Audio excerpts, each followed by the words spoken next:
All right. Welcome to the Scorched Earth Political Podcast for Monday. Oh my gosh, Monday, February 24th, 2025. Hope you all had a good weekend. Went a little too quick. It is amazing. You know, you get to Friday night and the world just seems like it's your oyster. And next thing you know, it's Sunday night and you're getting ready to tackle the week. It is crazy. I will say that I actually got a little tidbit of joy. As you know, I talked about last night, super producer Stacy and her quest to make sure all the squirrels that are out there are healthy, not just fed, but also healthy. And I was loading up a video today and I saw Stacy is feeding the squirrels. And she says, I had to call her immediately. I was so overjoyed. It was nice. Anybody out there thinking all you're going to get is a hand or an arm from Stacy? That's all you're going to get. She doesn't want to go in front of the camera. Maybe if we get to 1,000 subscribers, we'll get her in front of the camera. I don't know. It's all up to you. Please, like I say, hit that subscribe and like button. Leave some comments. But she was like, oh, you know, the animals are kind of hesitant to come near you. And I go, yeah, because they're afraid humans are going to kill them. You know, there's a lot of humans out there who eat squirrel. I remember when I moved to Kentucky and wow, everybody was a hunter. You know, it was just whether it was gun or bow, right? And they had seasons like, I swear to you, every month. There was squirrel season, there was rabbit season, there was quail season, there was turkey season, there was deer. I didn't know there was that many animals in the forest. But these people were hunting them all, right? So God bless. Check out the video. It is just so cute. And please know that Stacy is feeding them healthy. Not just feeding them, but feeding them healthy. You know what they call a squirrel without nuts? Hungry. All right, there we go. All right, I'm your host, John. First off, once again, hit that subscribe and like button. Leave a comment. Live on the wild side. And we are off. And we're taking no prisoners and telling no lies. So our first story is about the Trump appointees. Seem to be slightly differing with Elon Musk's mandate to severely cut the federal workforce. The key U.S. agencies who pushed back this weekend, including the FBI, State Department, and Pentagon. Wow, go figure. You know, and we've had this discussion before, and I think we're only going to have it about 1 million times more, is the people who voted for Trump, whether it be federal workers, people getting Social Security, people getting food aid, Mexicans who may know somebody or themselves be an illegal immigrant, thought Trump wasn't going to come for them. Like all they had to do is just say, hey, I'm a Republican, and then, you know, ICE or whoever would just bypass them. You know, I was talking to this lady and she works for a government agency in healthcare. And I said, you know, they're going to come for you. And she says, no, we're state. I said, they get federal money. They're getting money from the CDC or the NIH. And she said, my boss said they're not going to lay us off. And I just chuckled. And, you know, what are you going to do? But I thought, nobody knows. That boss doesn't know anything. He has no clue what is coming. And when he gets that email, everybody's going. All right, there we go, right? So these three departments have instructed their employees not to comply with Elon Musk, his demand to declare what they did last week, or within 48 hours, they will be fired. The pushback from the appointees of President Trump has marked a level of chaos and insanity we didn't see during the Biden administration. Wow. Welcome back. Welcome back, man, to Agent Zero. Here we are, right? Administration officials of Trump scrambled throughout the weekend to interpret and try to understand Musk's mandate. Trump just wants to keep cutting and cutting and cutting. You know, it's like we talk.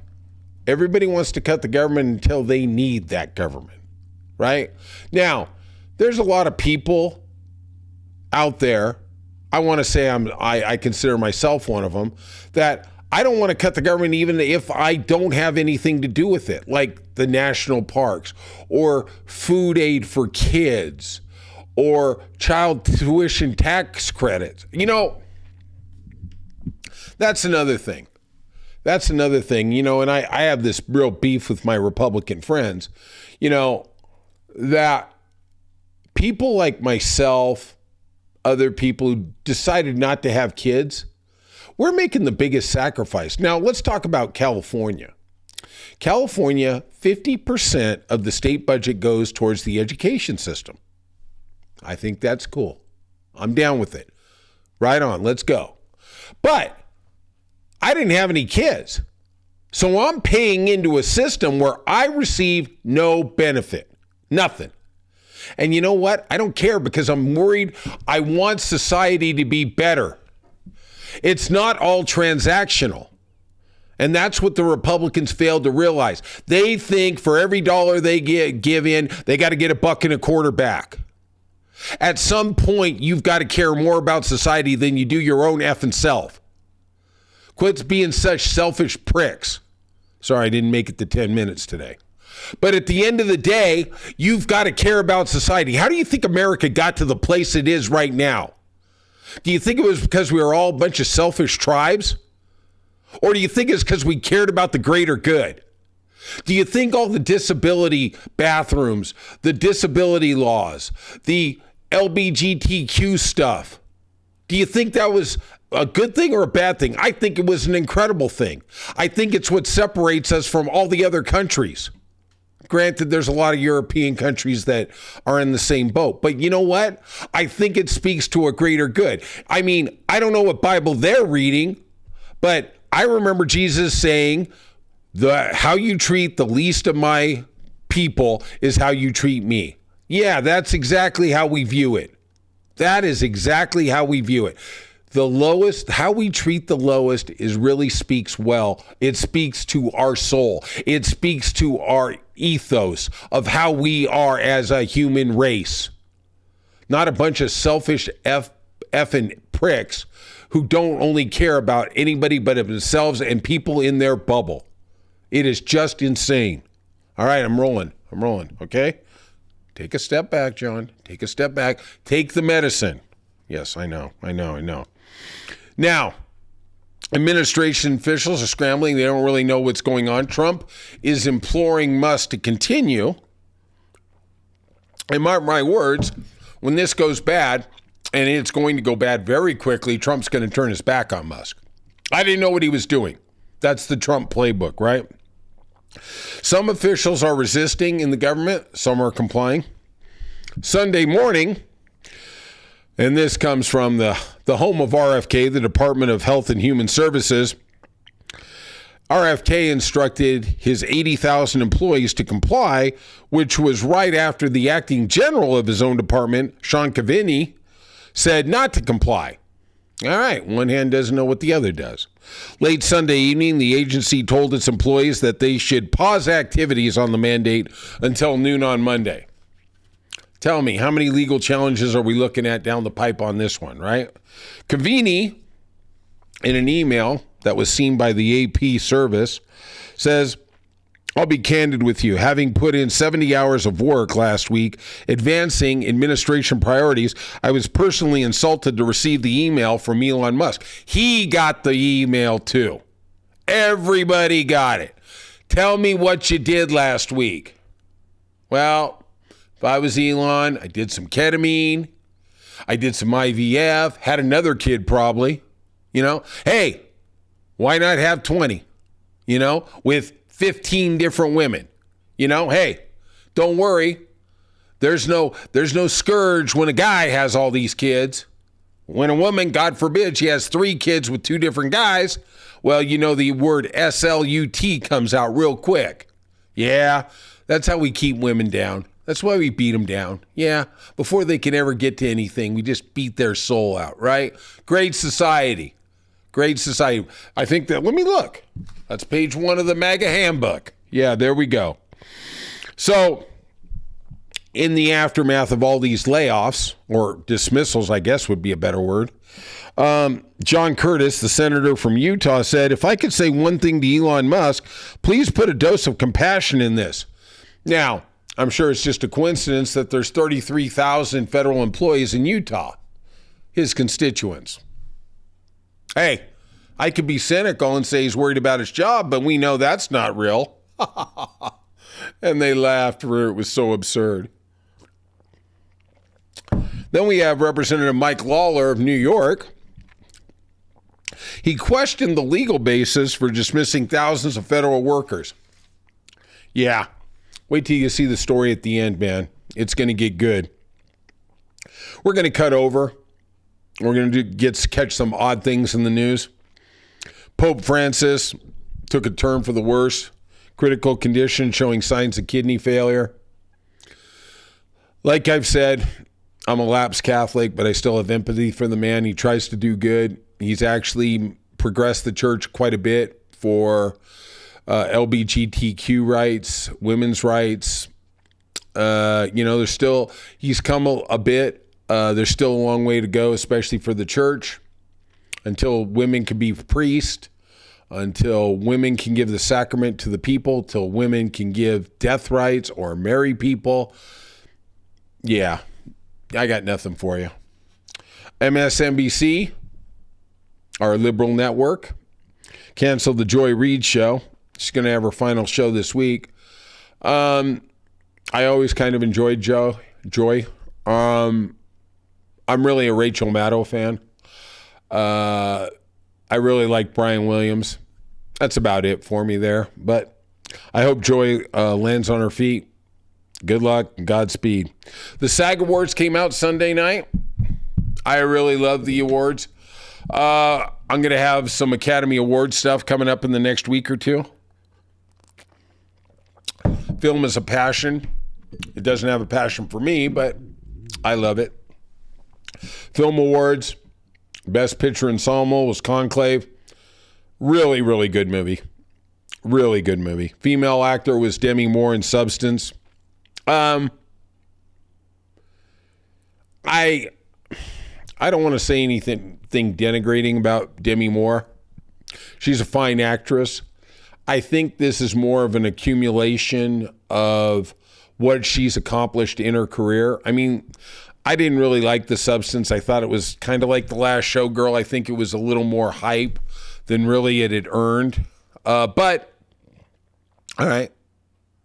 I thought they got the hit the nail on the head with the male actor Timothée Chalamet. I think he's going to win for A Complete Unknown, and I think it's one of those years where it's an accumulation. I think he was in the best movie of the year with Dune 2. He carried it, it was a brilliant ensemble cast, but he definitely did some heavy lifting. He definitely carried A Complete Unknown about Bob Dylan, which personally I didn't know if anybody cared. He was excellent. I got to say, this kid has been on a rocket ship the last 5 years. Amazing career coming out of the independent world, and he is literally the biggest fish in the sea. Supporting female was Zoe Saldana. I think she is a very underrated actress. Love her work. Male, Kieran Culkin. In that Jesse Eisenberg film, you know what? I love it. I found out, I don't want to tell anybody this, but he is one of super producer Stacy's favorite actors. She's been imploring me to go see it, and I missed it in the theater, I got to be honest. But it looks really, really amazing. I hope he wins at the Academy Award. Also from the SAG Awards, Jane Fonda in a speech said, "Woke just means you give a damn about other people." Damn right, girl. Damn right. All right. Final story of the night. Republican congressman faces backlash at his own town hall from people furious at Donald Trump. Like we talked about previously, all these people who voted for him thought he wasn't going to come for them. Isn't that the Frankenstein model? You know, where you build Frankenstein and you think he's not going to attack the people who built him? Yeah. Might be in for a big surprise there, folk. Representative Rep McCormick, who represents a 75% Republican district in Georgia, was booed vociferously at his own town hall. And I saw a thing with Adam Kinzinger, the former congressman from Illinois, one of the people on the January 6th, one of the only 2 Republicans on the January 6th commission, and one of 10 Republicans to vote for impeachment for Donald Trump. He lost his job. He was primaried out. But the man's got principles, and he was talking about he had been at his own town halls and been booed for whatever reasons. I forgot what exactly he said. He goes, believe me, this has a chilling effect. And then I thought, I got a Republican congressman. He represents my district. Boy, I'm going to wait till we get a little town hall. And John's going to go over there. And my congressman, Jay Oblerniti from the Hesperia congressional district, believes that the 2020 election was rigged.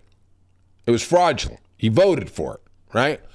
And I'm going to go to one of his little town halls and I'm going to say, for 2 years, you've had the House of Representatives, you've had a commission run by James Comer to investigate the 2020 quote unquote fraud. And we haven't got any evidence. We haven't got any adjudication. Now you have the FBI, you have the CIA, you have the DOJ. I expect to see it. And if you don't have it, will you resign? Because obviously you lied to the American people. He's going to do some caveats. He's going to do some disco dancing out of it saying, well, I was just making sure because there was some suspicions. They all say suspicions. Yeah. Yeah. Right. Real suspicions. Let me tell you, if you're believing anything that comes out of Rudy Giuliani's mouth, you deserve what comes with Borat too. At the town hall in Sewanee, Georgia, in a district Trump won by 22%. 22%, right? Representative McCormick was booed by hundreds of voters who were angry at his complicity with Trump. I'm down with that. One person told McCormick he had done a disservice to his constituents. We're only a month out from the election. These people are coming. These people are coming hard. McCormick says, "You don't think I will stand up for you?" ? The crowd booed vociferously. I got a funny feeling this is going to be McCormick's last town hall. I don't know. What do I know, right? Many in the crowd implored him to tax billionaires. Now, how cute is that statement, right? Tax billionaires. How long was Kamala saying that and being ridiculed during the 2024 presidential campaign? Gee, I wonder if we held the vote again today, how that all turned out. Yeah. All right. That is it for today. And as we end today's podcast, don't cry because it's over, but be joyful because we're in this together.